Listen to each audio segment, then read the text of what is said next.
The first page you see when you log into Business Central is the home page, which is commonly referred to as the Role Center.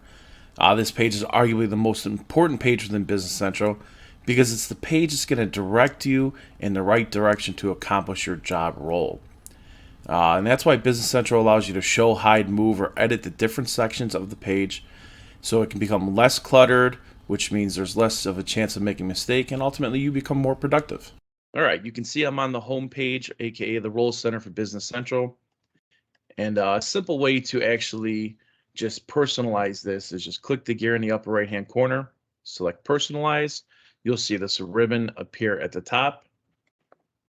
And now you're in personalization mode. So you see when I hover over these sections, they highlight. They have little arrows. You select the arrow, you can move or hide. So if you want to move something, you basically just click it, drag it to where you want to move it to within that section, and you're good to go. If you want to hide something, you can go to hide, and it is gone. Now, if you want to add a field, you want to add it back, you got to go up to the top ribbon here and click plus field.